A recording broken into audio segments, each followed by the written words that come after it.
ईश्वरीय फैमिली के बन रूहानी नशे में रहने वाले बाबा के बच्चों को ओम शांति।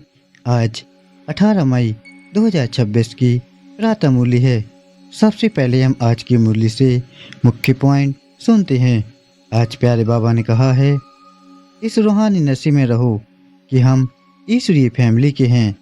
हम अपनी गुप्त दैवी राजधानी स्थापन कर रहे हैं। अगर सवेरे उठकर विचार सागर मंथन करने की आदत हो तो सारा दिन अपार खुशी रहे। बाप की श्रीमत है, बच्चे अमृत वेले उठकर अपने बाप से मीठी मीठी बातें करो। हमारा कर्तव्य क्या है? अगर बुद्धि में रहे कि हमारी यह ईश्वरीय फैमिली है, हम अपनी नई राजधानी स्थापन कर रहे हैं, तो सारा दिन खुशी बनी रहे। बाबा ने कहा है, किसी भी देहधारी की याद ना आए, इसके लिए किसी से प्यार नहीं करना है। बहुत खबरदारी रखनी है। माया के विकल्पों से घबराना नहीं है, विजयी बनना है। बाबा ने कहा, ध्यान दीदार में माया की बहुत प्रवेशता होती है। इस भूत प्रवेशता से अपने को बचाना है। बाप को अपना सच्चा सच्चा समाचार देना है। जो भी बात देखते हो, सुनते हो, उसके सार को समझ लो और जो बोलो, जो कर्म करो, उसमें सार भरा हुआ हो तो पुरुषार्थ सरल हो जाएगा। ऐसा सरल पुरुषार्थ ही सब बातों में ऑलराउंड होता है। उनके मुख से ऐसे बोल नहीं निकलते कि हम यह नहीं कर सकते। ऐसे सरल पुरुषार्थी स्वयं भी सरल चित्त रहते हैं और दूसरों को भी सरल चित्त बना देते हैं। बाबा ने कहा है, साधन यूज करते उनके प्रभाव से न्यारे और बाप के प्यारे बनो। एक रस स्थिति बनाने के लिए सिवाय एक के और कुछ भी देखते हुए ना देखो। यह जो कुछ देखते हो, यह कोई भी वस्तु रहने वाली नहीं है। अब परमात्मा के अनमोल महावाक्यों को विस्तार से सुनते हैं। ओम शांति। आज 18 मई 2026 की प्रातः मूल्य है। आज प्यारे बाबा ने कहा है, मीठे बच्चे इस रूहानी नशे में रहो कि हम ईश्वरीय फैमिली के हैं। हम अपनी गुप्त दैवी राजधानी स्थापन कर रहे हैं। आज का प्रश्न है, बच्चों में कौन सी आदत पक्की हो तो सारा दिन खुशी बनी रहे? उत्तर में बाबा ने कहा, अगर सवेरे सवेरे उठकर विचार सागर मंथन करने की आदत हो तो सारा दिन अपार खुशी रहे। बाप की श्रीमत है, बच्चे अमृत वेले उठकर अपने बाप से मीठी मीठी बातें करो, विचार करो। हम अभी किस फैमिली के हैं? हमारा कर्तव्य क्या है? अगर बुद्धि में रहे कि हमारी यह ईश्वरीय फैमिली है, हम अपनी नई राजधानी स्थापन कर रहे हैं, तो सारा दिन खुशी बनी रहे। ओम शांति। बच्चे जानते हैं कि यह रूहानी परिवार है। वह सब हैं जिस्मानी परिवार, यह है रूहानी परिवार। रूहानी बाप का यह परिवार, जैसे लौकिक घर में माँ बाप बच्चे होते हैं, वह हुआ हद का परिवार। तुम अभी बेहद की फैमिली ठहरे। बच्चे गाते भी हैं, तुम माता पिता तो जैसे फैमिली हो गए। क्रिएटर की क्रिएशन ठहरे। यूं तो बच्चे उनकी क्रिएशन हैं, परंतु जानते नहीं हैं। तुम बच्चे अभी जानते हो। बरोबर बेहद बाप की यह फैमिली है, ईश्वरीय विश्वविद्यालय। इनके लिए गाया है, विनाश काले प्रीत बुद्धि विजयंती। ऐसी फैमिली कभी गीता में नहीं गाई हुई है। तुम ईश्वरीय फैमिली गुप्त दैवी राजधानी स्थापन कर रहे हो। किसको भी पता नहीं पड़ता। तुमको नशा है। जो बाप को याद करेंगे उनको नशा रहेगा। देह अभिमान में आने से वह नशा उतर जाएगा। यह ईश्वरीय फैमिली है। हमको घर जाना है, फिर दैवी राजधानी में आएंगे। वहाँ है दैवी फैमिली, वह आसुरी फैमिली। यह है तुम्हारी ईश्वरीय फैमिली। रूहानी बाप दादा के बच्चे बहन भाई हैं। बस यह है रूहानी प्रवृत्ति मार्ग। सतयुग में ईश्वरीय फैमिली नहीं कहेंगे, वहाँ दैवी फैमिली हो जाती है। यह ईश्वरीय फैमिली बड़ी जबरदस्त है। तुम जानते हो अभी हम ईश्वरीय फैमिली देवी राज्य स्थापन कर रहे हैं। ऐसे ऐसे अपने साथ बातें करते विचार सागर मंथन करना चाहिए। सवेरे उठकर याद में बैठो तो विचार सागर मंथन करने की आदत पड़ जाएगी। उमंग में आते जाएंगे। जब और सब मनुष्य नींद में सोए रहते हैं तुम उस समय जागते हो। तुम्हें सवेरे सवेरे उठकर ऐसे ऐसे ख्याल करने चाहिए। फिर देखो तुमको कितनी खुशी रहती है। जो भी सीमत मिलती है उस पर चलना है। फिर तुमको खुशी बहुत होगी। ईश्वरीय फैमिली की याद आएगी।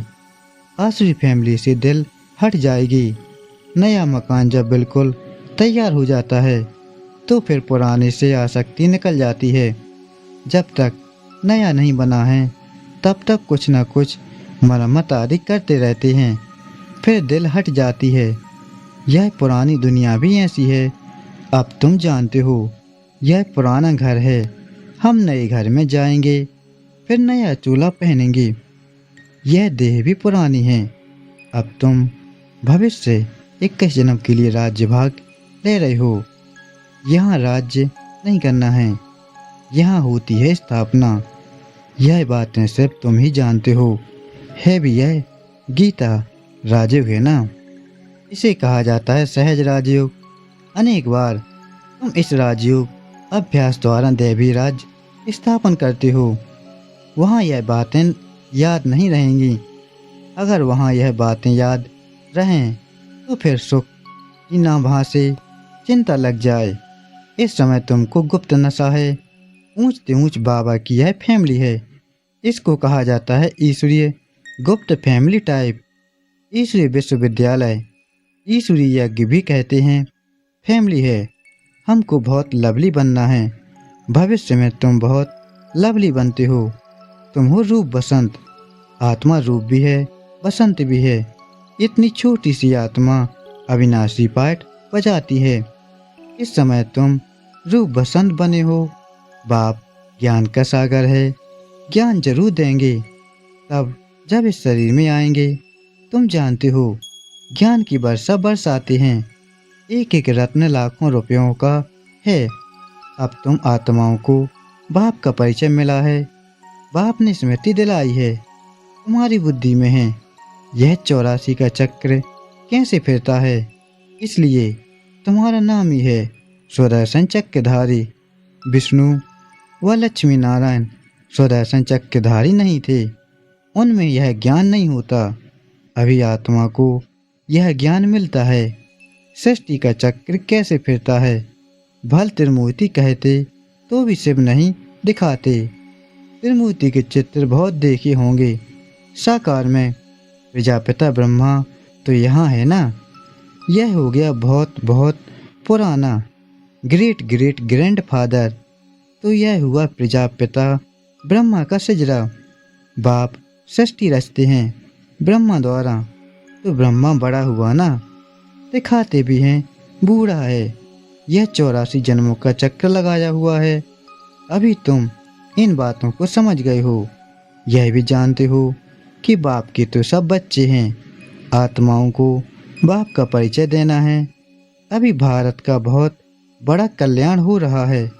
सब आत्माएं पवित्र हो मुक्ति धाम में चली जाएंगी। तुम हो ही भारत की सेवा पर। भारत खास दुनिया आम। तुम अभी थोड़े हो जो इन बातों को समझते हो। फिर नटशेल में समझाया जाता है। बच्चे मन मना भव अलग में भी समझाया जाता है। जो कुछ है देवी राजधानी स्थापन करने में लगाओ। बापू गांधी क्या करते थे। वह भी राम राज्य चाहते थे। कैसा वंडरफुल खेल है ना। अभी तुम साक्षी हो। खेल देखते हो। तुमको हंसी आती है। कहाँ की बातें कहाँ ले जाते हैं। बाप कहते हैं ड्रामा अनुसार दुनिया की गति बुरी हो गई है। फिर बाप आकर सदगति करते हैं। तुम बच्चों को नशा चढ़ा है। यह है सारे वर्ल्ड के निराकार बापूजी। यह ब्रह्मा भी किसका बच्चा है। शिव बाबा का। वह किसका बच्चा। यह माताएं कहती हैं शिव बाबा हमारा बच्चा। यह है शिव बाबा का खेल पाल। माँ की ध्यान दीदार में तो माया की बहुत प्रवेशता होती है। यह जो कहते हैं हमारे में शिव बाबा आते हैं, शिव बाबा यह बोलते हैं, यह सब भूत की प्रवेशता है। तुम बच्चों को खबरदार रहना है। यह भूत की बीमारी ऐसी है जो दोनों जहां से उड़ा देती है। यह कभी भी ख्याल नहीं आना चाहिए कि हम साक्षात्कार करें। यह सब भक्ति के ख्यालात हैं। ज्ञान मार्ग को अच्छी रीति समझना है। माया अनेक प्रकार से धोखा देती है। साक्षात्कार आदि से कोई फायदा नहीं। बाप कहते हैं इन द्वारा सगाई कराते हैं। बाप का फरमान है तुमको कोई भी देहधारी को याद नहीं करना है। तुम अपने को आत्मा समझ बाप को याद करो। अपने कल्याण के लिए बाप को याद करना है। यह तो बहुत समझ की बात है। बाबा को कोई भी समाचार लिख सकते हैं। कई बच्चों को तो इतना भी अकल नहीं कि बेहद के बाप को चिट्ठी में अपना खुश खैरापात का समाचार लिखें। लौकिक बाप को चिट्ठी ना लिखें तो आराम ही मिट जाता है। यह भी बेहद का बाप है। देखते हैं मास 1.5 चिट्ठी नहीं आती है तो समझते हैं इनको शायद माया खा गई। जो ऐसे पालौकिक बाप को चिट्ठी नहीं लिखते हैं, इतना तो लिखना चाहिए, बाबा हम नारायणी नशे में सदैव रहते हैं। आपकी दी हुई युक्ति में ही हम तत्पर हैं। तो बाबा समझेंगे खुश राजी हैं। चिट्ठी नहीं लिखेंगे तो समझेंगे बीमार हैं, याद में ही नहीं रहते हैं। नहीं तो बाबा को समाचार देना है, बाबा हमने यह सर्विस की है। इनको समझाया, इनकी बुद्धि में पूरा नहीं बैठा तो फिर यह भी समझाएंगे कि इस रीति समझाओ। भक्ति मार्ग में जो कुछ कहते हैं समझते कुछ भी नहीं। मुख्य बात बाप को ही नहीं जानते। बाप को जानने से भारत सदगति को पाता है। बाप को ना जानने के कारण भारत बिल्कुल दुर्गति को पा लेता है। अब बाप तुम बच्चों को समझाते हैं हम तुमको सदगति में ले जाऊंगा, बाकी सबको मुक्ति में ले जाऊंगा। भारत जीवन मुक्ति में है तो बाकी सब मुक्ति में है। यह चेंज सिवाय बाप के और कोई नहीं कर सकता। सर्व का सदगति दाता एक ही बाप है। सर्व की सदगति जरूर कल्प कल्प संगम पर ही होगी। तुम जानते हो हम आत्माओं का रूहानी बाप एक है। उनको आत्मा ही याद करती है। तुमको भक्ति मार्ग में 2 बाप हैं।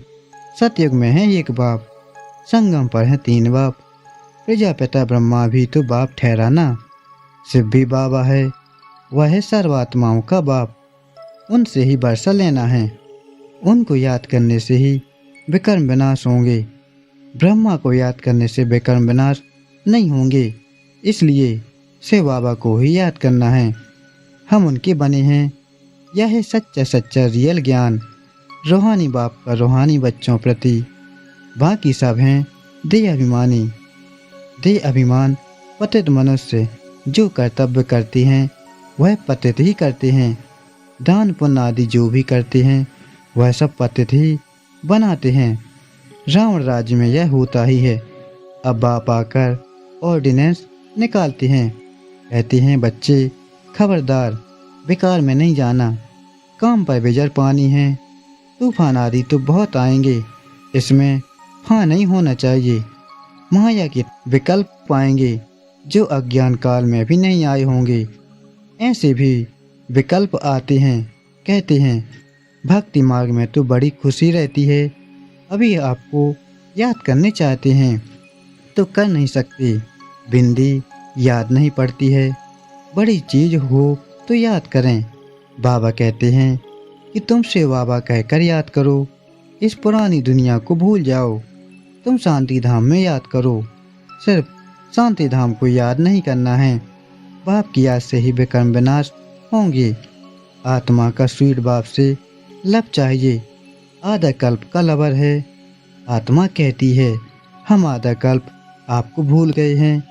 यहाँ ब्राह्मणियाँ जिनको ले आती हैं बहुत खबरदारी से निश्चय बुद्धि वाले को ही आना है।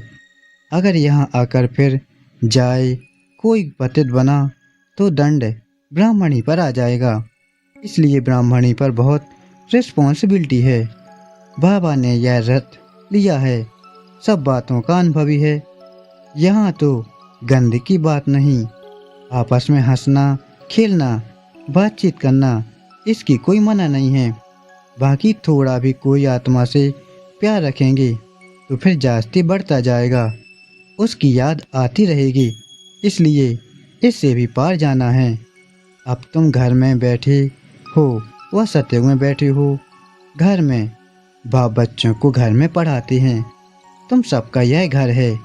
जब बाहर जाते हो तो ऐसे नहीं कहेंगे यहाँ बहुत अच्छा नशा रहेगा। देह का अभिमान छोड़ना है। देही अभिमानी बनो तो जात पात का भेद सब निकल जाएगा। पुरानी दुनिया तमो प्रधान है, उनमें भेदभाव और ही बढ़ता जाता है। आगे ब्रिटिश गवर्नमेंट के समय भाषाओं की खिटपिट नहीं थी, अब दिन प्रतिदिन फूट बढ़ती जाती है। फिर सतयुग में एक ही भाषा होगी, कोई भेदभाव नहीं होगा। अच्छा, मीठे मीठे से खिलाते बच्चों प्रति माता पिता बाप दादा का याद प्यार और गुड मॉर्निंग। रूहानी बाप की रूहानी बच्चों को नमस्ते। हम रूहानी बच्चों की रूहानी माता पिता बाप दादा को याद प्यार गुड मॉर्निंग और नमस्ते। शुक्रिया बाबा, आपका पद्म पद्म गुना शुक्रिया। आज धारणा के लिए मुख्य सार है। पहला है, किसी भी देहधारी की याद ना आए, इसके लिए किसी से प्यार नहीं करना है, इससे भी पार जाना है। बहुत खबरदारी रखनी है, माया के विकल्पों से घबराना नहीं है, विजयी बनना है। दूसरा है, ध्यान दीदार में माया की बहुत प्रविष्टता होती है, इस भूत प्रविष्टता से अपने आप को बचाना है। बाप को अपना सच्चा सच्चा समाचार देना है। आज का दिव्य वरदान है, हर बात में सार को ग्रहण कर ऑलराउंड बनने वाले सरल पुरुषार्थी भव। जो भी बात देखते हो सुनते हो उसके सार को समझ लो, और जो बोलो जो कर्म करो उसमें सार भरा हुआ हो तो पुरुषार्थ सरल हो जाएगा। ऐसा सरल पुरुषार्थी सब बातों में ऑलराउंड होता है, उसमें कोई भी कमी दिखाई नहीं देती, कोई भी बात में हिम्मत कम नहीं होती। मुख से ऐसे बोल नहीं निकलते कि हम यह नहीं कर सकते। ऐसे सरल पुरुषार्थी स्वयं भी सरल चित्त रहते हैं और दूसरों को भी सरल चित्त बना देते हैं। आज का स्लोगन है, साधन यूज करते उनके प्रभाव से न्यारे और बाप के प्यारे बनो। आज के लिए प्यारे बाबा का अव्यक्त सारा है, सदा अचल अडोल एक रस स्थिति का अनुभव करो। एक रस स्थिति बनाने के लिए सिवाय एक के और कुछ भी देखते हुए ना देखो। यह जो कुछ देखते हो यह कोई भी वस्तु रहने वाली नहीं है। तो एक रस स्टेडियम तब रह सकेंगे जब कोई भी दृश्य देखते क्यों क्या की उत्पत्ति ना हो। यही वैध संकल्पों की हलचल का कारण है। इस क्यों की समाप्ति के बाद ही संपूर्णता आएगी। अच्छा, ओम शांति। शुक्रिया बाबा।